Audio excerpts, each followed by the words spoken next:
She sold happiness in glass jars. The poster read, "Happiness, sold in glass jars. Call today." And underneath the text was a phone number. I was walking home from a long, monotonous day of work when I glimpsed the piece of paper stapled to an old telephone pole. I took a picture of it to show my husband once I got home to our apartment, but I was so caught up with the chores and dinner and dishes and laundry that I just forgot about it. Putting our daughter to bed, then putting her toys away that she'd left out in the living room. Every night it was the same mundane routine. The next day I woke sleeping back to back with my husband. I always had to get up earlier than he did for my job, so I quietly got ready for the day and headed out the door. As I took the same route home that I did every day to work and back, I walked by that same poster again. And I don't know why, I really don't, but I decided to call the number. I figured it would be some kind of joke, maybe someone picks up and says, "I love you," or on the other end and just hangs up. Or maybe it was a line to a sex worker. I had no idea what to expect. I called. It only rang once before someone picked up. "Hello," said a woman. "Oh, hi, hi, I'm just calling about your poster, your ad." "Oh, awesome. When do you want to pick it up?" Pick what up?" "The jar." She said it like it was the most obvious thing in the world. "Oh, of course." I realised then that I'd left work early without telling Tim, my husband, so I could just go pick it up now and he'd be none the wiser. "What is it exactly that you're selling?" "I just told you, it's happiness in a glass jar, like the poster said." "Happiness is kept best in glass jars. They're more durable than, say, a plastic bag." Okay. Should we meet somewhere?" "For sure. I don't want you to turn out being a creep or something, so let's meet in a public place." We decided to meet at a Starbucks parking lot a little bit of a mile away from me. Now, I didn't really think I was going to be buying a jar of happiness or whatever. I was like 99% sure she was going to sell me drugs. Maybe heroin would be in the jar. I remember thinking, oh no, happiness is actually probably a nickname for some street drug and I'm going to a drug deal. What if she's a cop? Am I going to get arrested? But something inside me told me, keep going, so I did. I stood outside the Starbucks and I texted her, "I'm here." And she replied, "Cool, be there in a sec." She pulled in her car and she took a spot not too far from where I stood. I could see that there was no one else in the car, which put my kidnapping fear to rest. She opened her door and stood on the pavement, looking around until our eyes met. I gave her a little nod of acknowledgement and she simply responded by waving her hand, gesturing for me to come over to the car, so I did. She was young, maybe mid-20s, with curly platinum blonde hair. Her skin was so pale and contrasted with the all-black outfit she was wearing. "You were the one that called about the jar, right?" "Yeah, that was me." "Cool, well, here you go." He handed me a very small glass mason jar. It couldn't have been more than 2 inches tall. Inside it was a light. Not a light bulb, but just light, like someone had bottled up sunshine. It glowed even in the mid-afternoon daylight. It looked just like a tiny little sun or a tiny universe existing in this little crystal-walled home. I was admiring it, with no attempt to hide the awe in my face. "Pretty rad, isn't it?" "Wait, what is it?" "You've asked me that like 3 times. I think my answer is still the same. It's happiness. Happiness in a glass jar." "What do I do with it?" "Keep it," she said simply. "If you have any problems, shoot me a text." She started to get into her car. "Wait," I said. "I thought you were selling this. How much is it?" "Don't worry, man," she said with a smile. "You'll pay." She closed the door and I stepped out of her way as she backed up, then drove off. What the hell just happened? What am I holding? I looked down at the jar again. It was just simply mesmerizing. I can't even describe it. I put it into my handbag and I could see the glow through my bag as I began to walk home.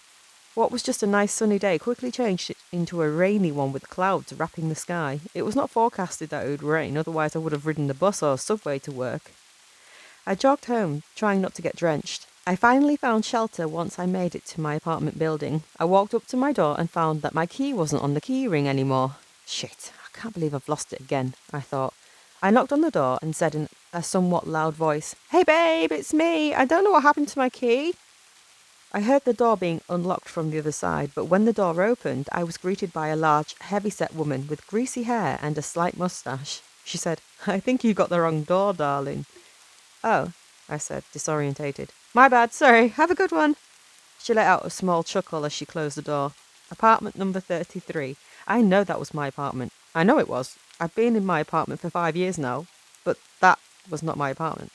From what I could see on the inside, all the furniture was different. It was painted a different colour. It was all wrong. I felt like I'd hit my head and I was drugged or something. In that moment, nothing made sense.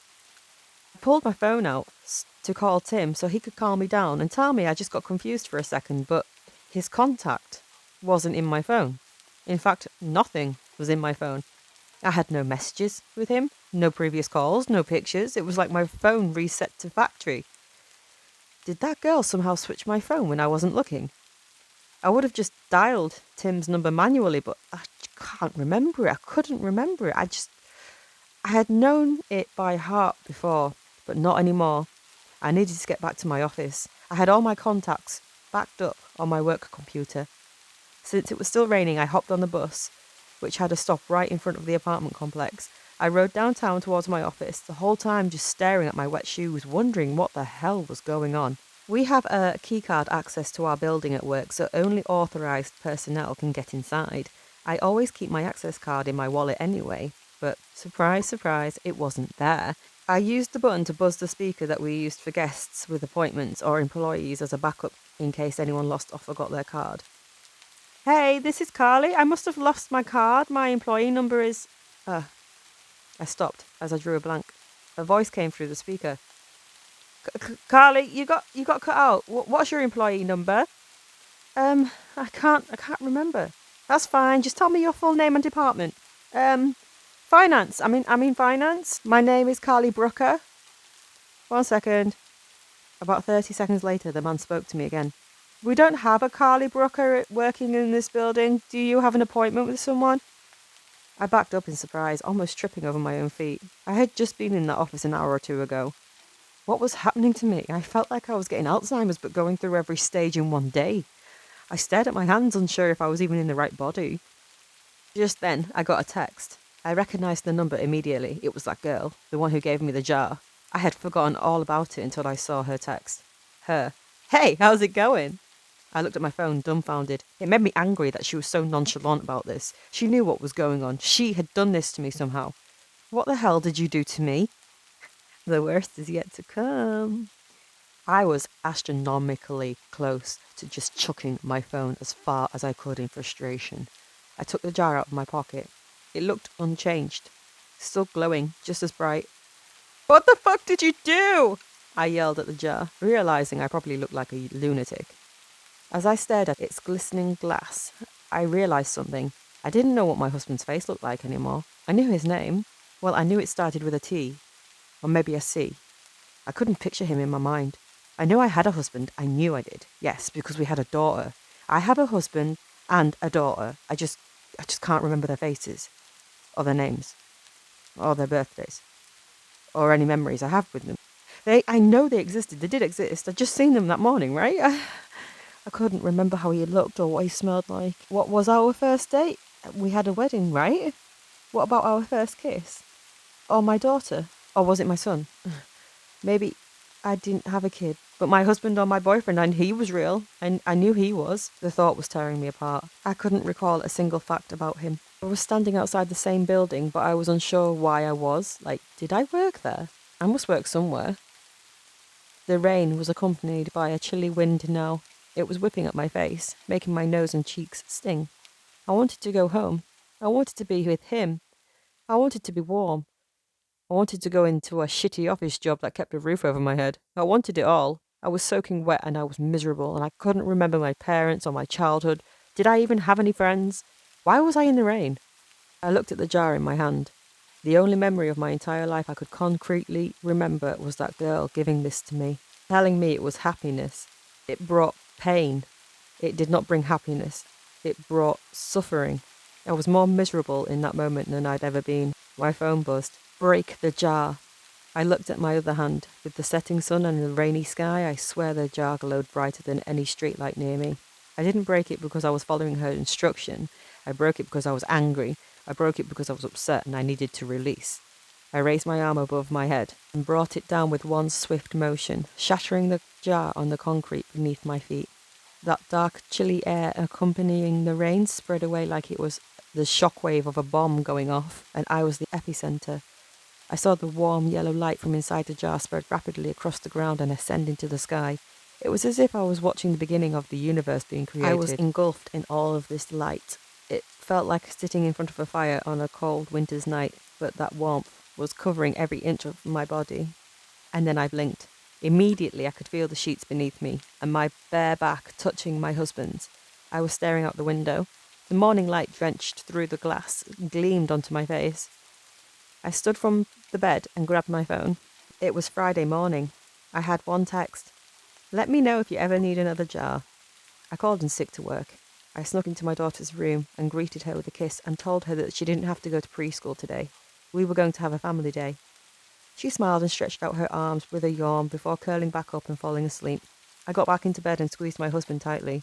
I didn't let go for hours. Our daughter came into our room and woke us up eventually. She was jumping on the bed and shouting for us to wake up. Yesterday, I may have found that really annoying. Yesterday, I may have found a lot of things annoying and monotonous or dull, but not today. Today, I pulled her under the blanket with me and my husband. Today was going to be a very good day, and today, I was happy.